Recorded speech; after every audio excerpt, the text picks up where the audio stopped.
Hi friends, எல்லோரும் எப்படி இருக்கீங்க? நல்லா இருக்கீங்களா?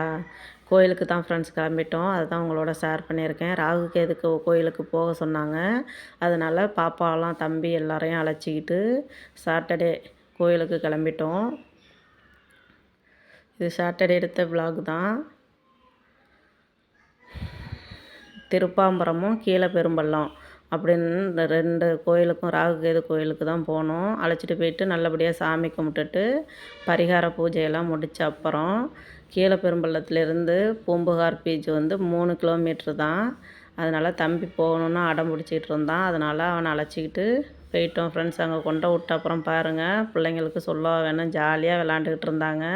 விளாட விட்டுட்டு பார்த்துக்கிட்டே இருந்தோம். ரொம்ப ஜாலியாகிடுச்சு.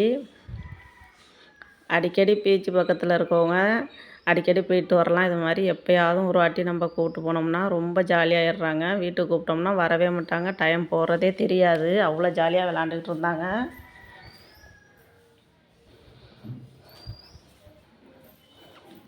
அப்புறம் நம்ம சேனலுக்கு புதுசாக வந்திருக்க சப்ஸ்கிரைபருக்கெல்லாம் ரொம்ப ரொம்ப தேங்க்ஸு.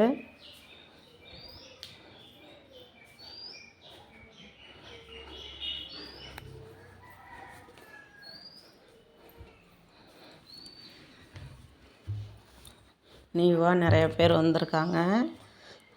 அவங்களுக்கெல்லாம் மிகப்பெரிய நன்றி சொல்லிக்கிறேன். பாருங்கள், ரொம்ப ஜாலியாக தண்ணியில் ஆட்டம் போட்டுக்கிட்டு இருக்காங்க. தம்பியும் பாப்பாவும் ரொம்ப தூரம் போயிட்டாங்க. அதுங்கள தான் சத்தம் போட்டுட்டு சொல்லிகிட்டு இருந்தேன், போகாதீங்கடா ரொம்ப தூரம் அப்படின்னு. பாருங்கள், தம்பி முகத்தில் எவ்வளோ ஒரு ஜாலியாக சந்தோஷமாக விளாண்டுட்டு இருக்கான்னு. கூப்பிட வரவே இல்லை ஃப்ரெண்ட்ஸ்.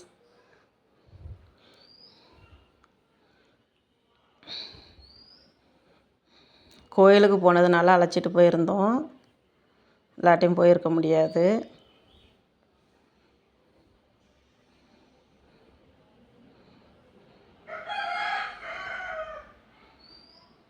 நிறையா கூட்டமெல்லாம் இருந்துச்சு.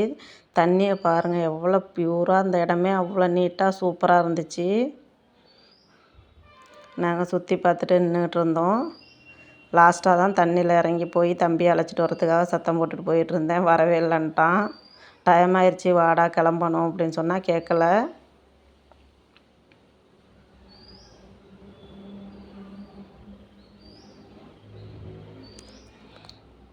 நம்மலாம் தூரத்தில் இருக்கிறதுனால வருஷத்தில் ஒரு டைம் வர்றதே ரொம்ப பெருசு தான்.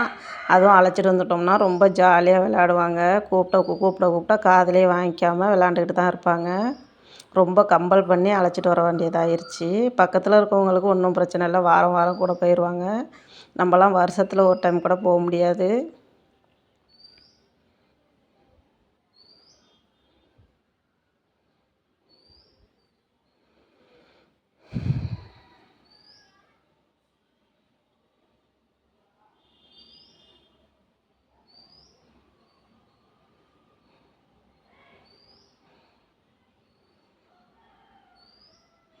எல்லாருக்குமே வேலைகள், கஷ்டம் நஷ்டம் எல்லாமே தான் இருக்கும். இருந்தாலும் குழந்தைங்கள இது மாதிரி வருஷத்தில் ஒரு டைமாவது வெளியில் அழைச்சிட்டு போனோம்னா அவங்களும் ரொம்ப ஜாலியாக இருப்பாங்க.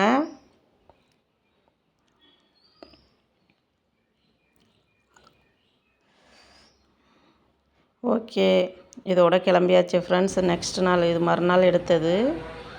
பூச்செடி கொஞ்சம் வாங்கிட்டு வந்திருந்தாங்க. இங்கே தெருவுலையே கொண்டு வந்து விற்றாங்க. அதில் தான் வாங்கி கொடுத்து விட்ருந்தாங்க கடையிலேருந்து. மல்லிகைப்பூ செடி, குண்டு மல்லி செடி, ரோஸ் மல்லின்னு சொல்லுவாங்கள்ல அந்த செடி, கொய்யா, ஆரஞ்சு இதெல்லாம் வாங்கிட்டு வந்திருந்தாங்க. அதெல்லாமே வெட்டி வச்சாச்சு. ஜாதி முல்லை, ரோஸு எல்லாமே வாங்கி கொடுத்துருந்தாங்க. வைக்க இடம்தான் இல்லை ஃப்ரெண்ட்ஸ். எல்லாத்துலேயுமே செடி வச்சாச்சு, அவ்வளோதான். இனிமேல் எந்த செடியும் வைக்க முடியாது. இட்லி பூச்செடியெல்லாம் எல்லாமே வாங்கி கொடுத்துருந்தாங்க. ஒரு செடி 20 ரூபா தான்.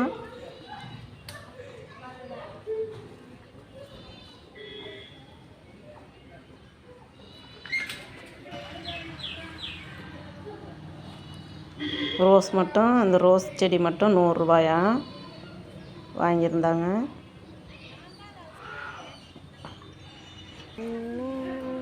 எல்லா செடியும் வச்சாச்சு. வச்ச அப்புறம் தண்ணி எல்லாத்துக்குமே தண்ணி விட்டுட்டு வந்தாச்சு ஃப்ரெண்ட்ஸ்.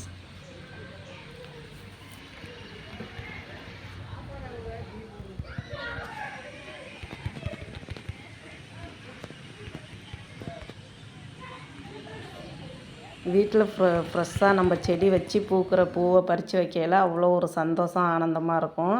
அதுவும் ஃப்ரெஷ்ஷாகவும் ரொம்ப அந்த வாசனையோட ரொம்பவே பிடிக்கும். யாருக்கெல்லாம் அது ரொம்ப பிடிக்கும்னு சொல்லுங்கள். வாங்குகிற பூவை விட நம்ம வீட்டில் பூத்து வைக்கிற பூ தான் ரொம்ப பிடிக்கும்.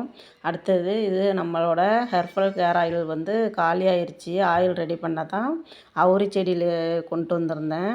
அந்த அதையெல்லாம் ரெடி பண்ணிக்கிட்டு இருந்தேன் ஃப்ரெண்ட்ஸ். அடுத்தது அதெல்லாம் ரெடி பண்ணி வச்ச அப்புறம் பீட்ரூட் சாதம், முட்டை ஆம்லேட் போட்டு சாப்பிட்டாச்சு. Okay bye. நெக்ஸ்ட்டு பார்க்கலாம்.